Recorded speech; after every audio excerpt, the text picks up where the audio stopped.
Hi all, welcome to Vijayamala சக்கரவர்த்தி channel.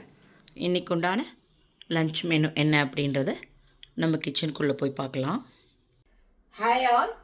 So இன்றைக்கி lunch menu வந்து ஒரு என்ன சொல்கிறது, அகெயின் சிம்பிள் லன்ச் மெனு தான். ஸோ என்ன பண்ணலாம் அப்படின்னு பார்த்தாக்கா, நான் நேற்றுக்கு முருங்கைக்காய் ஏதோ பண்ணது போக 2 முருங்கைக்காய் வேறு பேலன்ஸ் இருந்தது. அது சின்ன வெங்காயம் இதெல்லாம் இன்றைக்கி வாங்கின்னு வந்தேன். சவு எல்லாமே வாங்கின்னு வந்தேன். அதை வச்சு இன்னைக்கு ஒரு டிஷ் பண்ணி காட்ட போகிறேன். அது வந்து ஒரு தொக்கு கன்சிஸ்டன்சியில் இருக்கும். புளி போட கிடையாது, வெல்லம் கிடையாது. அந்த மாதிரி உங்ககிட்ட புளிப்பு இல்லாத தக்காளியாக இருந்தால் கண்டிப்பாக புளி சேர்த்து பண்ணுங்க. அப்போ தான் அதில் ஒரு புளிப்பு டேங்கினஸ் இருந்தால் தான் நல்லாயிருக்கும்.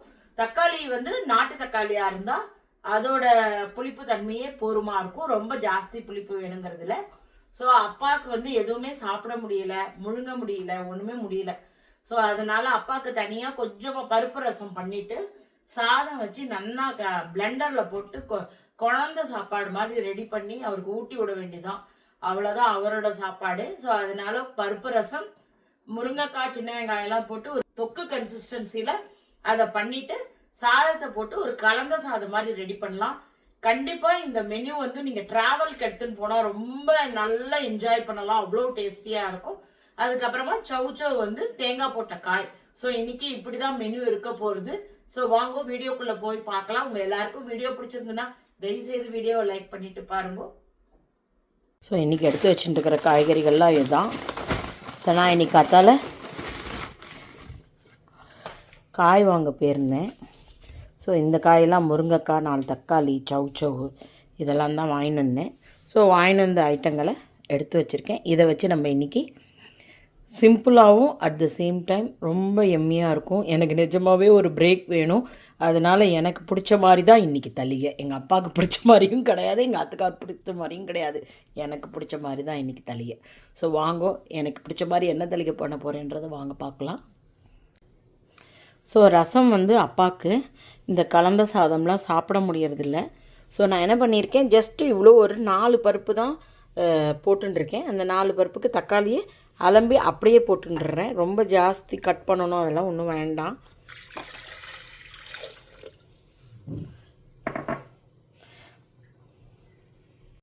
இந்த காம்பு பார்ட் கட் பண்ணி எடுத்துன்ட்டு அதில் போட்டுட்டேன். ஏதோ யோசனை சடார்னு போட்டுட்டேன். ஸோ காம்பை கட் பண்ணி எடுத்துன்ட்டேன். பருப்பையும் போட்டுன்ட்டேன். புளி நினச்சி வச்சுட்டுருக்கேன். ஸோ ரசப்பொடி போட்டு சிம்பிள் ரசம் தான். ஸோ இதை வந்து ஒரு 5-6 சவுண்டு விட்டு எடுத்துக்கலாம்.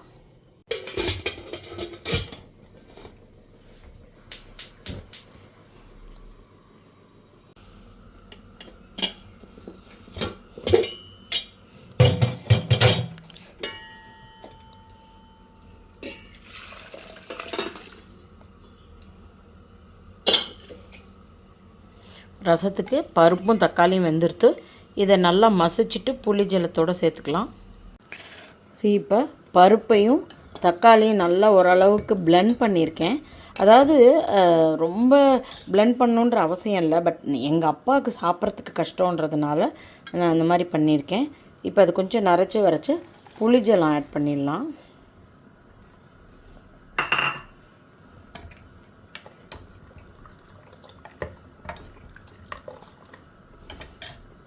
இப்போ ரசப்பொடி, இதுக்குண்டான உப்பை போட்டுடலாம். இது லைட் சால்ட்டு தான், அப்பாவுக்கு பண்ணுறதுனால லைட் சால்ட்டு.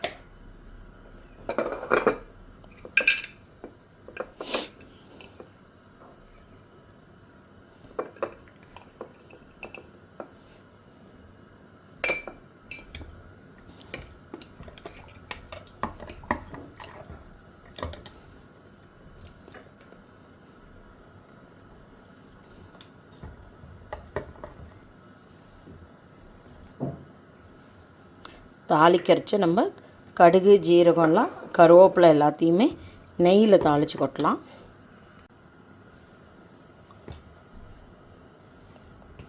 பெருங்காயமும் ஆட் பண்ணிட்டேன். ரசம் நல்லா நுரைச்சி வர ஆரம்பிச்சுடுத்து. நம்ம இப்போ அடுப்பை ஆஃப் பண்ணிட்டோன்னாக்கா இதுக்கு தாளித்து கொட்டிட்டா மணக்க பருப்பு ரசம் ரெடி ஆகிடும். இப்போ நம்ம ரசத்துக்கு தாளித்து கொட்ட வேண்டிதான். இப்போ நெய் குத்தின்னு இருக்கேன். கடுகு ஜீரகத்தை போட்டுக்கலாம்.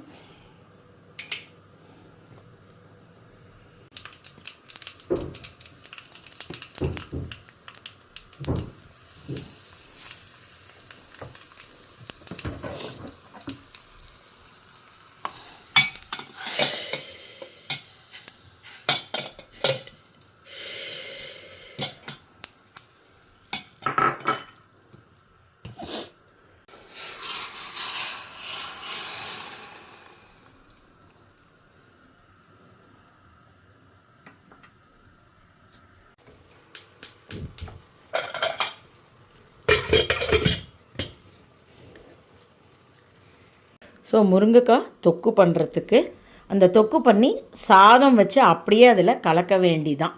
இன்றைக்கி இந்த மாதிரி ஒரு கலந்த சாதம், இது பேச்சுலருக்கும் யூஸ்ஃபுல்லாக இருக்கும். பசங்கள்லாம் ஹாஸ்டலில் இருந்தால் ஈஸியாக பண்ணி சாப்பிடலாம்.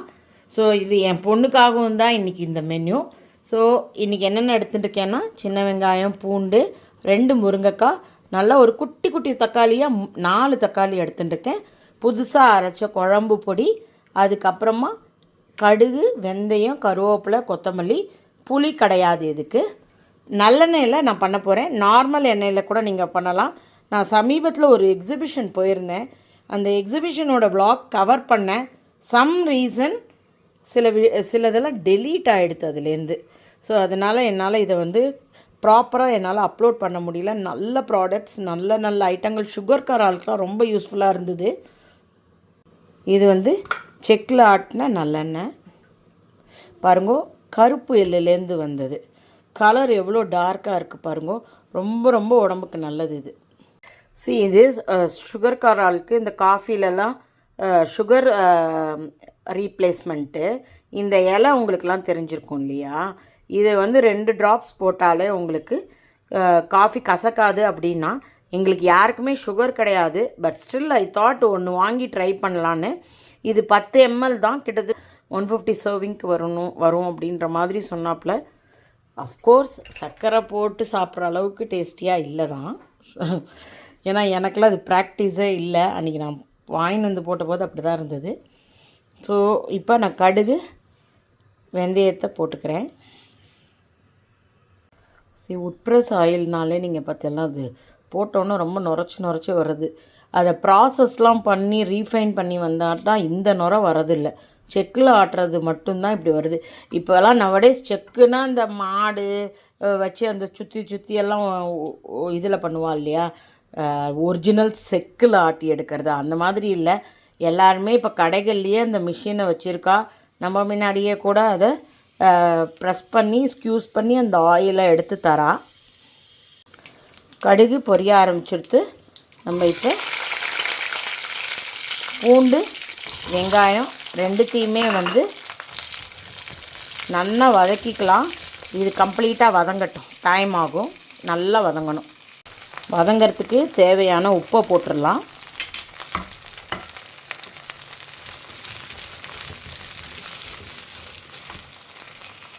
வெங்காயம் நல்லாவே கலர் சேஞ்ச் ஆக ஆரம்பிச்சிருத்து. நம்ம இப்போ தக்காளி போட்டுக்கலாம். முருங்கைக்காயுமே போட்டுடலாம்.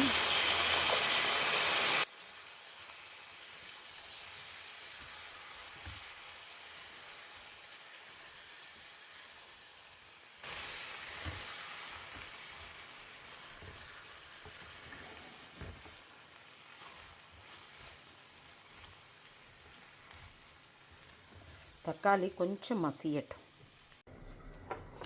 இப்போ நம்ம இதோட குழம்பு பொடி ஆட் பண்ணிடலாம்.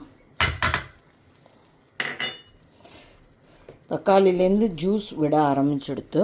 இதுக்குண்டான மஞ்சள் பொடியும் போட்டுடலாம். நான் இதுக்கு வந்து புளி வந்து ஆட் பண்ணலை. தக்காளியோட புளிப்பே இதுக்கு போதுமானது. யாருக்காவது வேணும்னு நினச்சேன்னா ஒரு இலந்தப்பழ சைஸ் புளியை கரைச்சி வேணால் குத்திக்கோங்க. அகைன் அது குழம்பு சாதம் மாதிரி ஆகிடும். ஸோ இப்படி பண்ணால் இது டேஸ்டியாக இருக்கும். நான் ஆற்றுல அரைச்ச குழம்பு பொடியை போட்டிருக்கேன். யாருக்காவது குழம்பு பொடி ரெசிபி வேணும்னாக்க ஒரு 4-5 வீடியோஸ் பேக் போனெல்லாம் கண்டிப்பாக இருக்கும். ரொம்ப அருமையாக இருக்குது குழம்பு பொடியோட ரெசிபி. ஸோ இது நல்லா கலந்து விட்டுண்டு கொதித்து வரட்டும். தக்காளியெல்லாம் ஓரளவுக்கு மசிஞ்செடுத்தோம். அதுலேருந்து வந்த ஜலம்தான் அது. பட் முருங்கைக்காய் வேகணும் இல்லையா? ஸோ அதனால் நம்ம இதுக்கு கொஞ்சமாக ஜலம் ஊற்றி முருங்கைக்காயெலாம் நல்லா டிப்பாகிற அளவுக்கு இருக்கட்டும். ஸோ தட் முருங்கைக்காய்க்குள்ளேயும் உப்பு, காரம், புளிப்பு எல்லாம் இறங்கணும். முருங்கைக்காயும் நல்லா வேகணும்.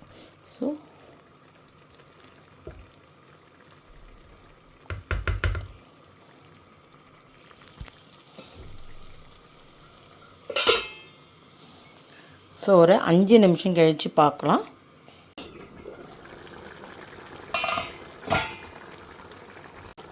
கருவேப்பிலை நம்ம இன்னும் போடலை. ஸோ அதை கொஞ்சம் கருவேப்பிலையை போட்டு கலந்து விட்டுக்கலாம். இன்னும் நல்லா இது வற்றணும். ஸோ கருவேப்பிலை கொஞ்சம் போட்டோம் அப்படின்னாக்கா வாசனை உள்ளே இறங்கும். எப்படியும் நம்ம கடைசியாக கொத்தமல்லி தழை போடுவோம், அது வேறு விஷயம். இன்னும் இதை நல்லா வெத்தட்டும், நம்ம மூடி போட்டு வச்சிடலாம். சரி, தொக்கில் நல்லா எண்ணெய் பிரிய ஆரம்பிச்சிடுது. இன்னும் ஒரு 1 or 2 minutes போகும். அதுக்கப்புறம் ஆஃப் பண்ணிட்டாக்கா சாதத்தை போட்டு இதில் கிளறினா நாக்கில் ஜலம் சொட்டுறது, எம்மியான தொக்கு ரெடி ஆகிடும்.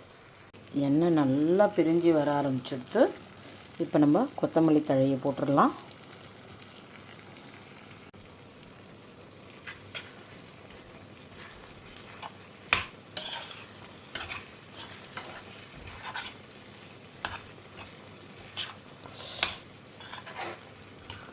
இப்போ இதில் சாதத்தை போட்டு கலக்கிட்டோம் அப்படின்னாக்க நமக்கு முருங்கைக்காய் தொக்கு கலந்த சாதம் ரெடி ஆகிடும். இப்போ நம்ம முருங்கைக்காய் தொக்குல சாதத்தை கலந்துடலாம். சாதம் நல்லா சூடாக இருக்குது.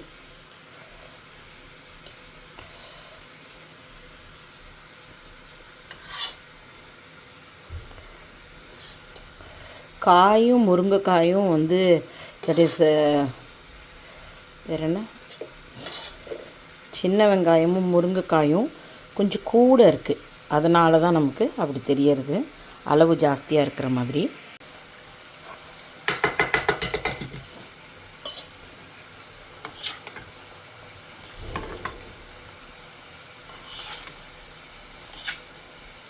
இதை நான் ஃபுல்லும் 2 கையால் பிடிச்சிட்டு கலரணும்.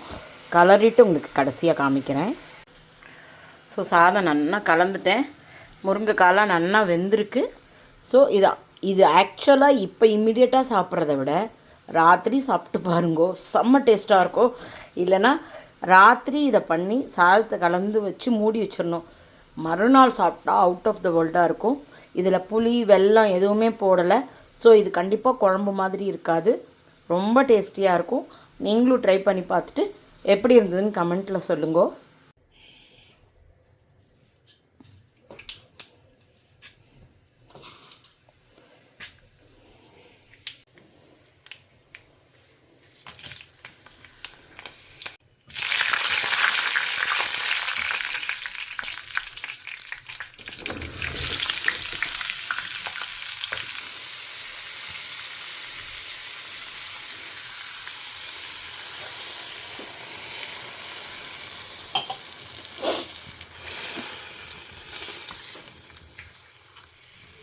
எங்கள் ஆத்துக்கார் கட் பண்ணார், கொஞ்சம் பெருசாக கட் பண்ணிட்டார்.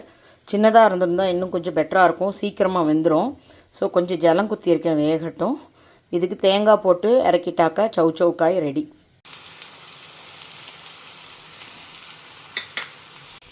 தேங்காய் போட்ட சவுச்சவுக்காய் ரெடி. உண்டான லஞ்ச் மெனு பருப்பு ரசம், சாதம். அப்பாவுக்கு வந்து சாதத்தில் ரசம் குத்தி பிசைஞ்சு கொடுத்துருவேன். தொட்டுக்கறத்துக்கு சவுச்சவுக்காய். எனக்கு எஸ்பெஷலி எனக்கு இன்றைக்கி ரொம்ப ஒரு மாதிரி இருக்குது.